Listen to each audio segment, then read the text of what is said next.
Hello students, welcome to my YouTube channel. बच्चे, chapter 6 चल रहा है। आज हम करेंगे थ्योरम 6.1। स्टेटमेंट क्या है? If two lines intersect each other then the vertically opposite angle are equal. ये मैंने डायग्राम बना रखा है, एग्जाम में बना हुआ नहीं आएगा, सिर्फ स्टेटमेंट लिखी हुई आती है। इसी को देख के आपने डायग्राम बनाना है। कैसे होगा? जैसे यहाँ लिखा है if two lines intersect each other. दो लाइन हमने ले ली, ए बी और सी डी, जो इंटरसेक्ट कर रही है ओ पर, ठीक है ना। इसको स्टेटमेंट पढ़ के हमने डायग्राम बना दिया।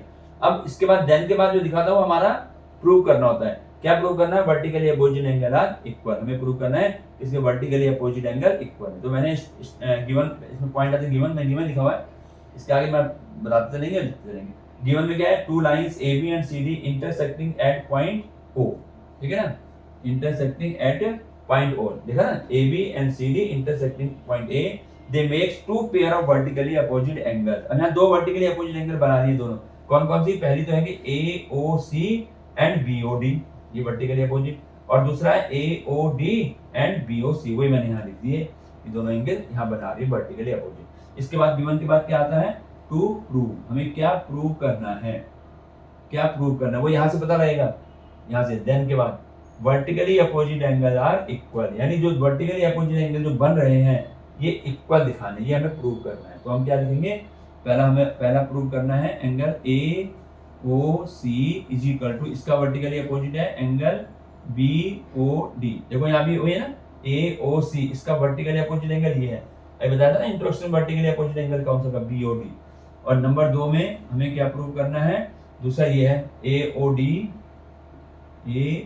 डी, इसका वर्टिकली अपोजिट एंगल ये रहा बी ओ सी। ये हमें प्रूव करने हैं।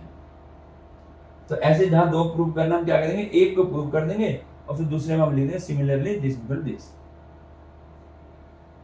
ठीक है। तो ये तो हमारा पहले गिवन आ गया, उसके बाद आ गया टू प्रूव।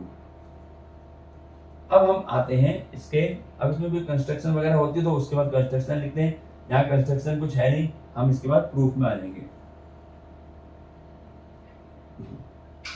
अब ध्यान से देखना प्रूफ में। सबसे पहले हम क्या करते हैं? हम इसको लेंगे, इस वाली लाइन को दिखाई दे रहा है सीओडी, इसको लेते हैं। तो ये हमारी होगी एक रे ओ ए, ठीक है। अब ओ ए जो है, अब ये तो, अब देखो यहाँ पे जो मैंने ओ ए ले ली, मैं इसको अभी हटा रहा हूँ, सिर्फ हम सीओडी की बात कर रहे हैं और एक ओ ए हमारी रे है, ठीक। अब ये रे जो बन रही है, इस यहाँ पे दो एंगल बन रहे हैं, एक ये और ये के। अब ये देखिए दोनों एंगल जो है सी ओ ए या ए ओ सी और ए ओ बी, ए ओ डी, ये हमारे कैसे एंगल हो गए? एडजेसेंट एंगल हो गए। हो गए नहीं हो गए? कॉमन लाइन हमारी क्या है? ओ ए है, और ये दोनों साइड नॉन कॉमन अपोजिट, तो हमारी जो है ये एडजेसेंट एंगल हो गए। अब एडजेसेंट एंगल जब होते हैं तो बच्चे, अगर मैंने बताया था कि अगर नॉन कॉमन लाइन जो सीधी लाइन बनाते हैं तो क्या होता है? दोनों एंगलों का सम जो है 180 डिग्री होता है। ये लीनियर पेयर ऑफ एंगल्स कहलाते हैं। तो वही बात यहाँ है, हम इसको नहीं जबित कर रहे, हम सिर्फ इतना हिस्सा ले रहे हैं। तो हम कैसे लिखेंगे प्रूफ में? हम लेंगे रे O A lie on C D, ये लिखते हैं। सबसे पहले हमने क्या कहा? O A lies stand on C D, ऐसे लिखते हैं। लाई की जगह stand, ray O A stand on C D, ठीक है। ओ ए जो है इस सी डी पर खड़ी है, ऐसे खड़ी है। तो यहाँ पर हम हमारा बन गया कि ए ओ सी, तो ये तो हमारा क्या बनेगा? Angle A O C plus angle A O D, ये कितना होगा? 180 डिग्री। बनना नहीं, नॉन कॉमन लाइन है, सीधी लाइन बना रही है। नॉन कॉमन आर मुझे सीधी लाइन बनाती तो लीनियर पेयर, तो यहाँ पर क्या लिख देंगे? Linear pair of angle. अगर सिर्फ लीनियर पेयर भी दें तो भी हमारा बात बन जाएगी। तो AOC प्लस AOD हो गया हमारा 180 डिग्री। ये हमारी नंबर 1 इक्वेशन, हमने इसको कह दिया। अब इसी तरीके से देखो, अब इस लाइन में आ जाओ, एक बार सीधी लाइन ली, अब AB लाइन में आओ। AB में क्या है? OD जो है रे है, जो इस लाइन पर स्टैंड हो रखी, तो वही लिखेंगे यहाँ। अब यहाँ लिखेंगे रे OD स्टैंड ऑन, अब किस पे स्टैंड है? देखो फिगर में देखते रहो, AB OD जो है AB पर स्टैंड है। अब हमने यहाँ का हिस्सा छोड़ा दिया, ठीक है।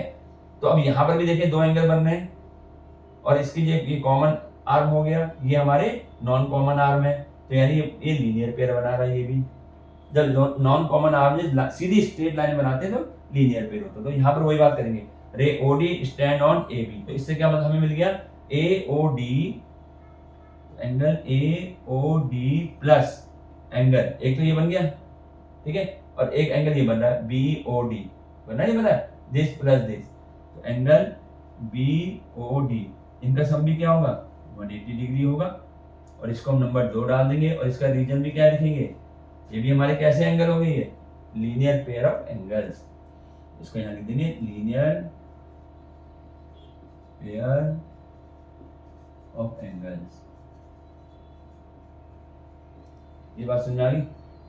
पहले हमने क्या किया, OA स्टैंड है BD पर, तो ये दो जो हमारे एडजेसेंट एंगल बन रहे हैं इसके ये हमारे लीनियर पेयर बना रहे हैं। लीनियर पेयर कब बनाते हैं, इंट्रोडक्शन में बताया था कि अगर मान लीजिए नॉन कॉमन साइड जो है वो हमारी सीधी लाइन बना रही है, स्ट्रेट लाइन, तो यहाँ पर नॉन कॉमन यही तो है OC और OD, ये सीधी लाइन बना रहे हैं, तो यानी इन दोनों का सम जो है 180 होगा, इसको हम कहें लीनियर पेयर ऑफ। इसी प्रकार से दूसरा OD ले लो, OD भी किस पे स्टैंड है, AB पर स्टैंड है, AB पर स्टैंड होने से यहाँ भी दो एंगल बन रहे हैं और इसकी भी अपोजिट साइड जो है वो हमारे डिफरेंट तरफ हो रही है, तो ये भी हमारे लीनियर पेयर बनाएंगे, तो इन दोनों का सम भी 180 हो गया।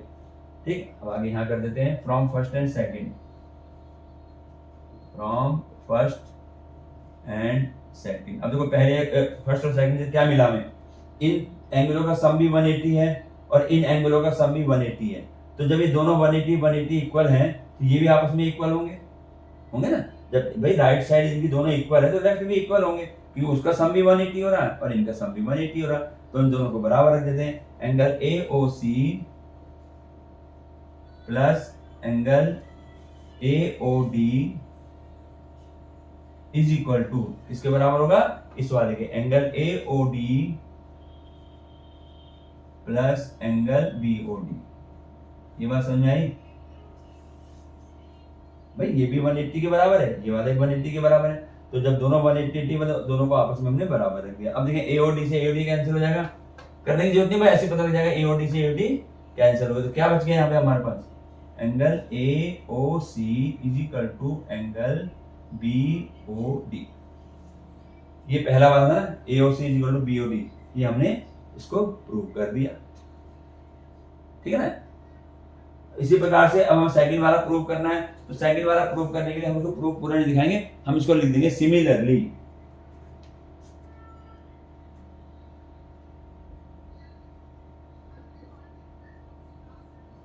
सिमिलरली ये दूसरा वाला AOD, angle AOD is equal to angle BOC, तो यहाँ आ गया प्रूव। ये थ्योरम है, छोटी सी थ्योरम है और इंपॉर्टेंट थ्योरम है, तो ये एक थ्योरम आ गई। अब हमें ये मालूम चल गया, इस थ्योरम ने क्या बता दिया कि जब भी वर्टिकल एंगल आएंगे वो दोनों आपस में इक्वल होंगे, अगर ये 40 है तो इसका वर्टिकली अपोजिट ये भी 40 होगा, ठीक है ना, ये 140 है तो वो 140 होगा, तो इससे हमें एक मतलब एक फार्मूला मिल गया कि वर्टिकली अपोजिट एंगल जो है वो इक्वल होते हैं। तो ये एक थ्योरम थी, और इसके बाद हम एक्सरसाइज करेंगे, इसमें थ्योरम एक यही दे रखी है, हाँ ये थ्योरम। अब हम करेंगे इसके बाद इसकी एक्सरसाइज।